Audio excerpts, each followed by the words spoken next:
Have you ever felt that fear? The fear that if you show who you really are, the person might walk away? That fear that makes you adjust, shrink, smooth yourself out, turn yourself into something easier to love. Not because you don't know how to love, but because deep down you're afraid you're not enough. Today, we're going to talk about that, and you're finally going to understand what makes someone truly unrejectable. In this video, you're going to learn why the fear of abandonment appears even when everything looks fine, how this fear shapes the way you love, the internal posture of someone who becomes unrejectable, and how to build that strength inside you without hardening, pretending, or shutting down today. You're not going to learn how to avoid losing someone. You're going to learn how not to lose yourself. The fear of being left doesn't come from love. It comes from lack of attention, lack of presence, lack of safety, lack of being truly seen. This fear doesn't suddenly show up when you meet someone. It was already there, asleep, waiting. And when you get close to someone, when you allow yourself to care, when you open your heart, it wakes up. And then you start feeling that tightness, that anxiety, that voice that whispers, "What if they see who I really am and decide I'm not enough to stay?" But where does this fear come from? Maybe when you needed someone, nobody came. Maybe you called and there was no answer. Maybe you cried and no one held you. Maybe you reached out and got silence, pressure, or the message that your emotions were too much. Maybe you had to be strong too early. You had to take care of yourself when you were still a child. You had to swallow pain, hide tears, solve things alone, survive alone.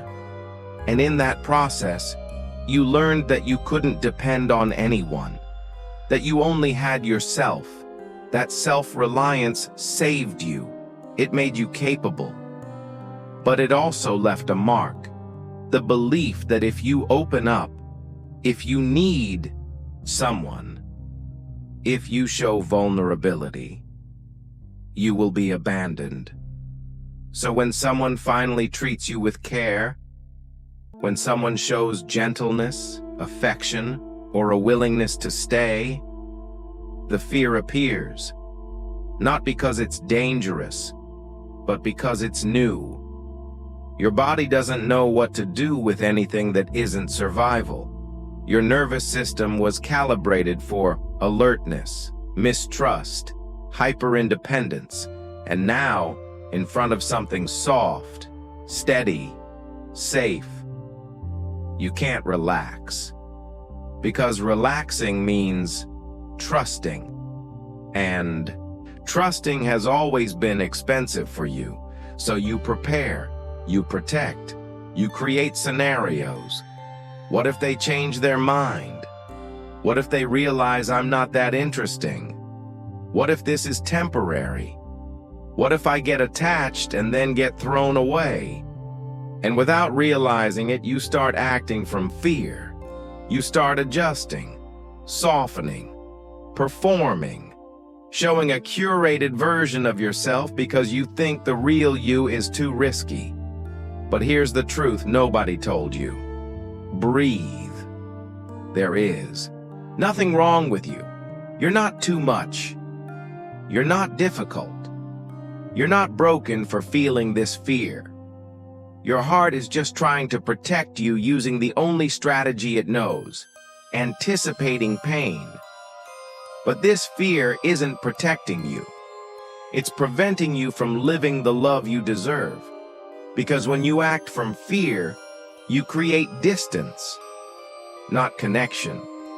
You hide behind an edited version of yourself and hope that version is good enough not to be abandoned.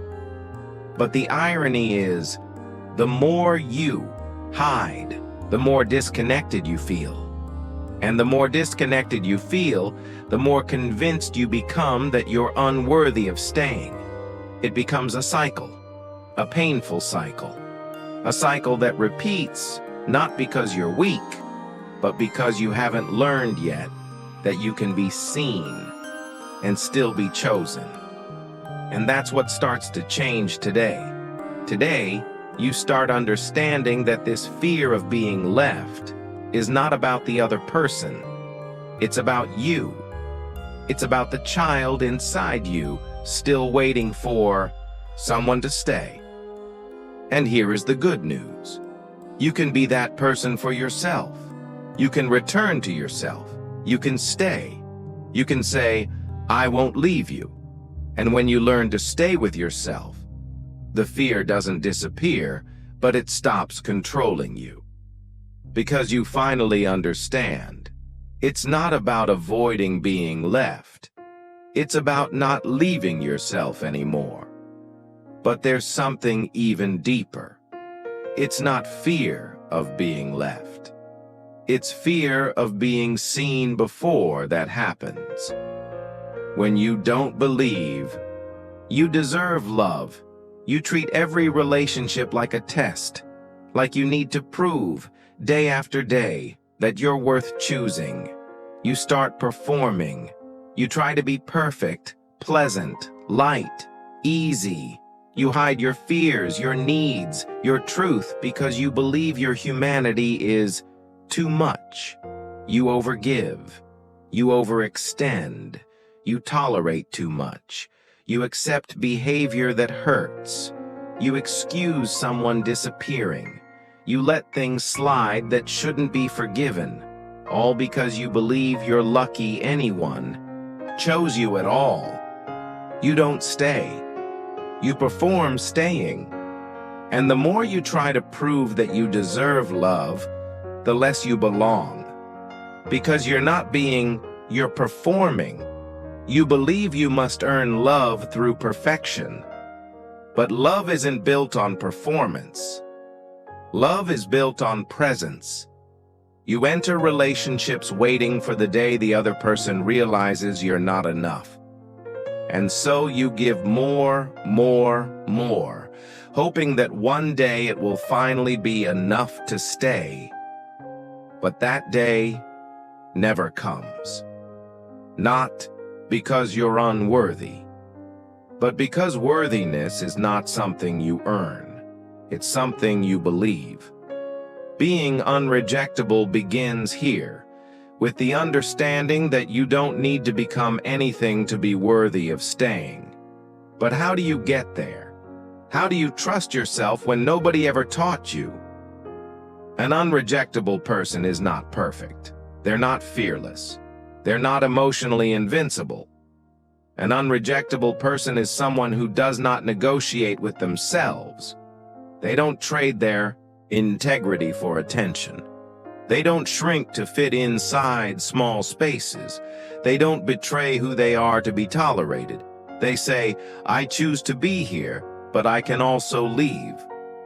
I want you, but I do not abandon myself. I love you, but I remain in me. This isn't coldness, it's rootedness. They listen to themselves before they respond. They name their emotions. They communicate with clarity. They honor their needs. And because they choose themselves, they can choose others from a place of freedom, not fear. This is what makes someone unrejectable. They don't reject themselves first. Because real love doesn't happen when you tighten your grip. It happens when you stay, without losing yourself.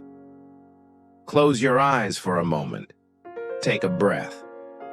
Ask yourself, am I here out of love or out of fear? If it's love, your body expands. If it's fear, your body tightens. Every time fear appears, do this. Pause. Stop acting on impulse. Breathe. 3 deep, slow breaths. Hand to chest. Reconnect with your body. Say, I won't leave myself. Repeat it as often as necessary, because every time you do, you teach your nervous system a new truth. You are no longer that abandoned child.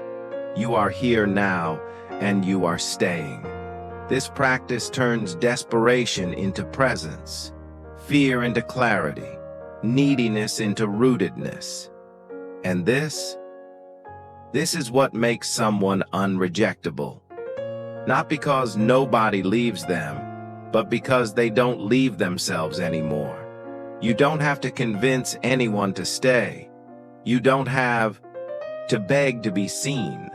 You don't have to prove you're worthy of love. You already are love. You already are enough. You already are whole. You're simply learning not to abandon that truth. In the next video, we're going to talk about how to know if it's love or loneliness, and stop fooling yourself again. If this video touched you, comment. I remain in myself. Breathe. You're learning to love without losing yourself.